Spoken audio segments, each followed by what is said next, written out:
So should I present now? Yeah, present. Yeah, you can start presenting. Okay, let me just, yeah, as I say, things are a little bit squiffed, so let's just hope it goes well today. Perfect. Hello, a very warm welcome to everyone. Thank you very much for coming back to the streaming school. And we're fortunate enough to have a lesson with Miss Bucky Youssef. How are you, Bucky? Welcome back. I am fine, thank you, sir. I'm just a bit distracted with what I'm trying to do here. So yes, it's great to be back, Leon, and a start of another interesting week, even though it feels very similar to the previous week. Yeah. But I'm excited to be here today again. How are you keeping? How are you finding the work-life balance? Better. I think with the first few weeks of lockdown, particularly with my school, obviously, like you're putting a lot of energy to try and get things in place and making sure things actually work well. And now that we've established the foundations, it's a lot better. I love the fact, I've always loved the fact that you can use technology just to teach and also check when it's convenient to you and provide feedback as well. So yeah, it's a lot better now. My energy level is a little bit low because I'm fasting, but yeah, it's going good. I'm just taking each day as it comes. Oh, brilliant. Well, we're lucky enough to have you again here and now. So the floor is yours, as they say, and please let me know when you want me to switch screens. Okay, thank you so much. So if you can switch screens right now, please, Leon, that'd be great. Okay, so welcome. Oh, sorry. No, nothing. Oh, right, okay, no, I just had some feedback, sorry.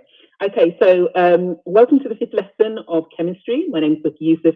For those that have joined me before, and for those that are joining in today, hello and welcome. So I'm going to just quickly recap with what we looked at before. We were looking at these three terms in the previous lesson about atomic number, atomic mass, relative formula mass, and how they link to the information that you see for these three elements here. So the atomic number is the number of protons or electrons in an element. The atomic mass, which is always a higher value, is the number of protons and neutrons in an element.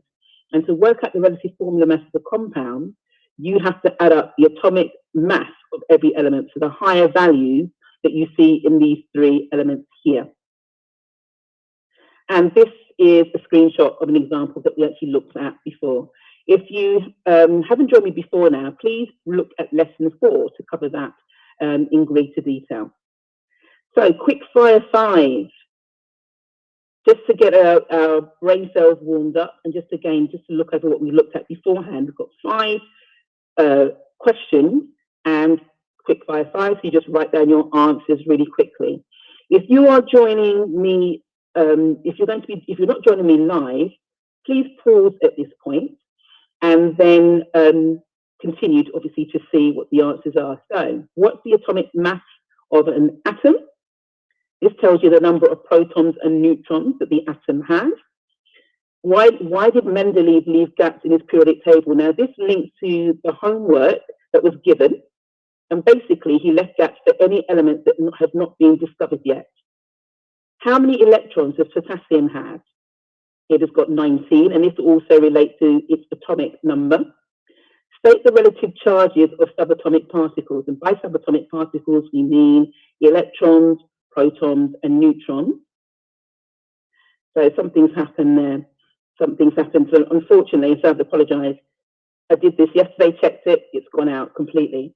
So a neutron has no charge, an electron has a negative charge, -1, and a proton has a positive charge of +1.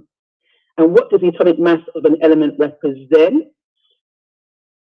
Yeah, so I'm sorry about that. I'm not sure what's actually happened. This was right last night when I looked at it, and I have no idea what's actually going on, but I hope you forgive me on this occasion.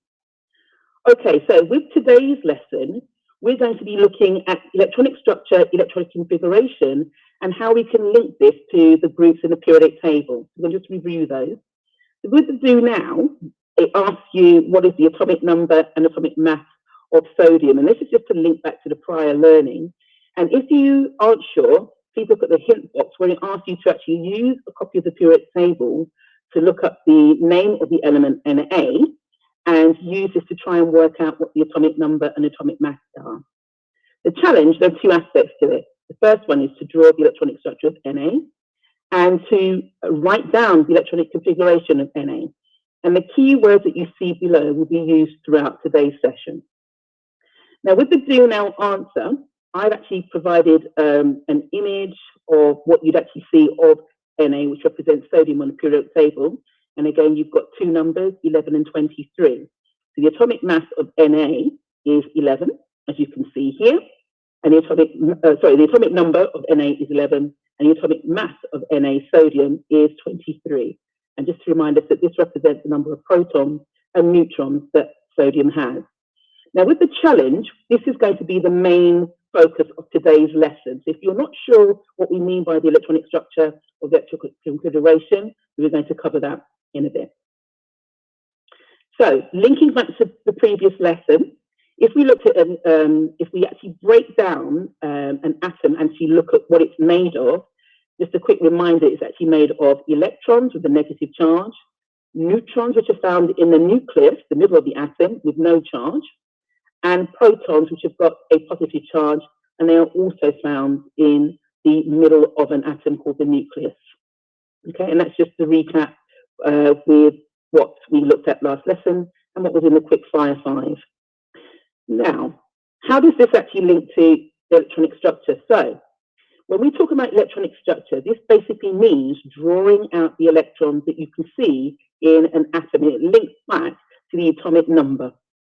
So with lithium, I'll just use my mouse here, you've got its atomic mass, atomic number, and I've actually drawn a visual representation of what the atomic number actually means. So you've got 3 electrons, and because there's no positive or negative charge around here, it's matched by the same number of protons. Okay? Now, with the electrons, they are represented here as circles with a negative charge. Whenever you cover this in a GCSE exam question, the correct representation of electrons are these crosses. So these 3 circles are represented by these 3 crosses here.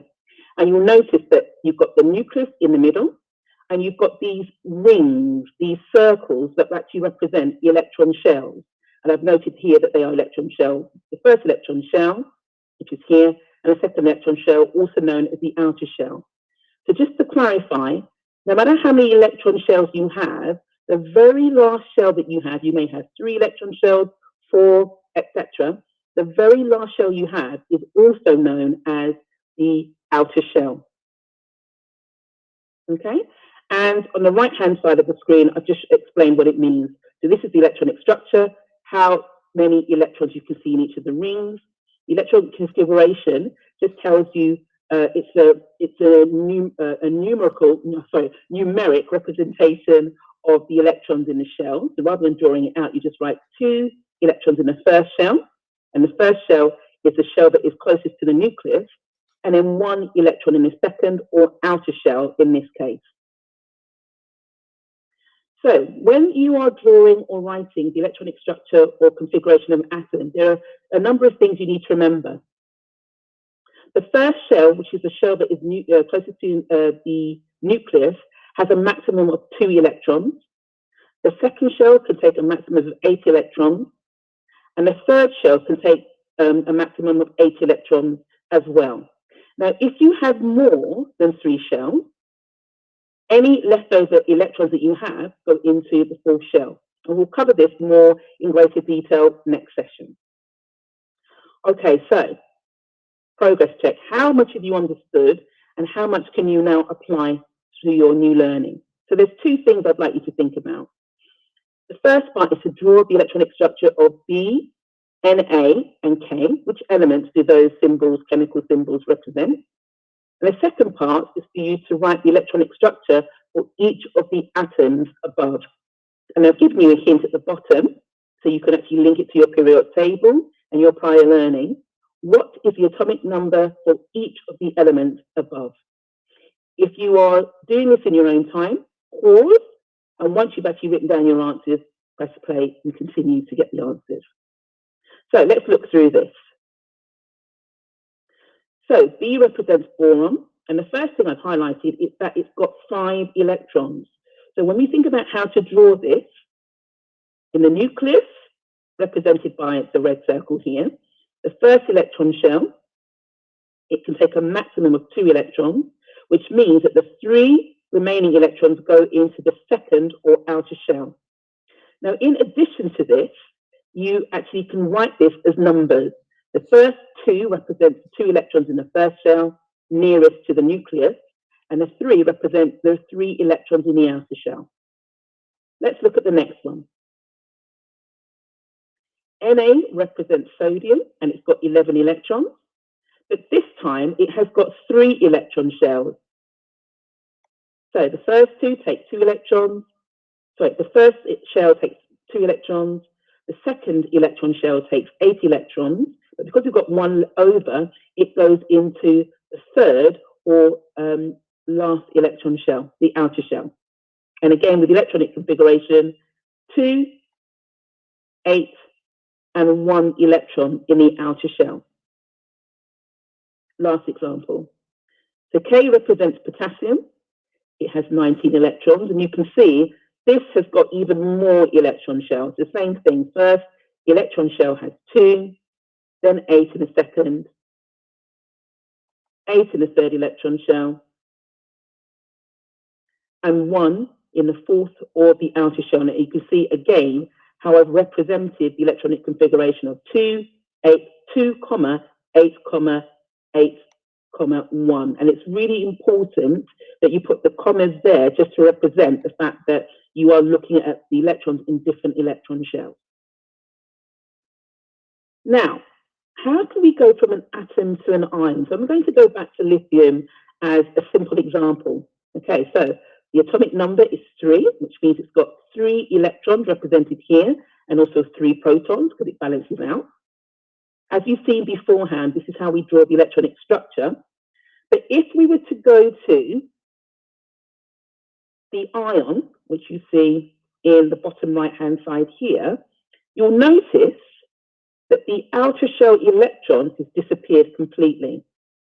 So whenever we go from an atom to an ion, what actually happens is that the atom gains or loses electrons. And in this case, for lithium, it's lost 1 electron. So what does that mean? If you look at this example here, you'll see that there are now 3 protons, but only 2 electrons. And if we were to pair them up, so the first one, positive proton and negative electron pair up, same with the second one, but there's nothing here. This proton cannot pair up with the electron because that electron has disappeared. It has moved somewhere else. And that is the reason why lithium, as an ion, has a positive charge to represent this positive proton, which is now by itself. We can look at another example of how an atom goes to an ion with fluorine. So fluorine has got 9 electrons. If we just draw the electronic structure, 2 electrons in the first shell, but there are 7 electrons in the outer shell. And as I said, the maximum number of electrons that we need to have is 8. That's like a magic number for elements at GCSE level. To do that quickly again, you'll notice, in this representation, that this electron from lithium, remember we drew it as a yellow electron, has actually come into the fluorine atom to complete its outer shell to make it 8. Okay, so it makes it more stable. And you'll notice that the electronic configuration has now changed because it has 2 electrons in the first shell and 8 electrons in the outer shell, even though one of those electrons has come from another element or atom. And just to also draw your attention to the name change, fluorine, when it becomes an ion, i.e. when it gains an electron, its name changes to fluoride and it has a negative charge. Okay? Okay, so that's quite a lot of information. And what I'm going to do is actually challenge your thinking to see how you can apply your new learning to an exam question. Sodium reacts with chlorine to form sodium chloride. Explain what happens when a sodium atom reacts with a chlorine atom for 6 marks. Now, this part here, with the compound that's made sodium chloride, don't worry so much if you're not sure about what it is, its chemical or physical properties. what we can focus upon is what we've actually looked at in this lesson about what happens when a sodium atom reacts with a chlorine atom, and apply it to the examples that we use, lithium and chlorine. That's a reminder about when we see the word explain in an exam question, that basically means to write a point and give a reason or explanation for that point. And a further reminder for any exam questions, you need to always think about the keywords, make sure they're relevant keywords, make sure that you write a key point for every mark. So we have to make sure we've got at least 6 key points for the 6 marks here, and that each point is clearly explained. Now, if you're still a little bit stuck, I'm going to reveal the hint box here. So we looked at the example of the lithium atom, which has got 3 electrons, becoming the lithium ion, which has only got 2 electrons. Can you remember how this process happens? And can you link it to sodium atom? Okay, so if you were not watching this live, please pause at this point, and I would say to give yourself about 5 or 6 minutes just to structure your answer and your thinking for this question. Okay, so we're going to go through the answers, and you'll notice 2 things. Some of the boxes are in blue, and these blue boxes actually relate to what we've done in today's session. We're applying our new learning to a different context. And the brown boxes below, these 3 brown boxes, they cover another aspect that we're looking at in the next session. So what type of things should we actually write in order to get the mark? So sodium atoms lose electrons. And if you can link sodium to being the same as lithium, they've both got 1 electron in their outer shell, so in the same group. Lithium lost an electron, apologies. Lithium lost an electron, and so the sodium atom will also lose electrons. Okay? If you can specify, be very specific about how many electrons the sodium atom will lose, that will get you a mark.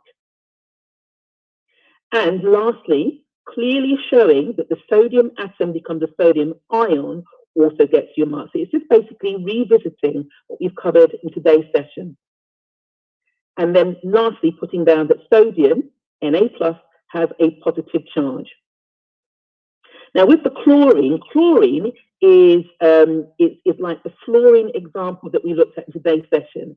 It gains an electron, as we saw. Fluorine had red electrons, and it gains the 1 yellow electron from lithium. And specifying, being specific about how many electrons it gains will also give you the mark. Noting that the name of the atom changes when it forms an ion, give you another mark, in this case fluoride ions. And lastly, chloride ions, have a negative charge. Now the 3 points I'm going to reveal in brown actually links to what we'll be covering next lesson. It forms sodium chloride, an NaCl compound.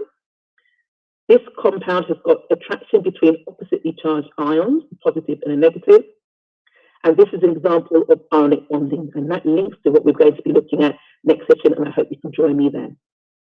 So as always, when we actually look at exam questions, it's really important to think about what you've done well, to celebrate your successes, no matter how small they are. If you do something well, celebrate that, but also consider what you need to still improve or develop upon. And I'll end with today's further thinking. Okay, so if you look at Fuse School and actually find the title that you can see here, Noble Gases, the gases in group 18, I'd like you to look at that video and answer the question about how the electronic structure of group 8 elements are linked to their physical and chemical properties. So just a word of warning. So noble gases, they are known by 3 different names. They can sometimes be called group 8, group 0, or even group 18, exactly the same group.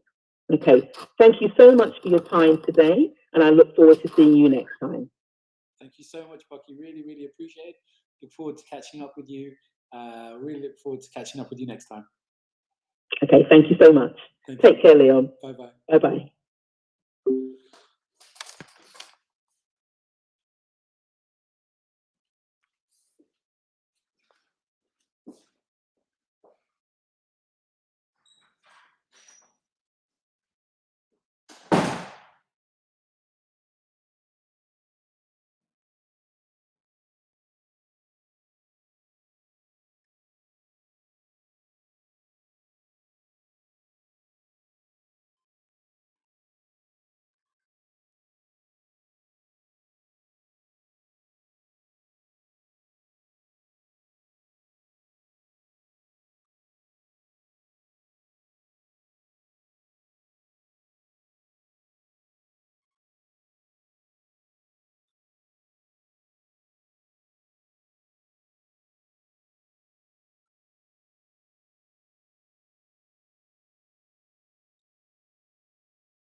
Yeah, just wait for that.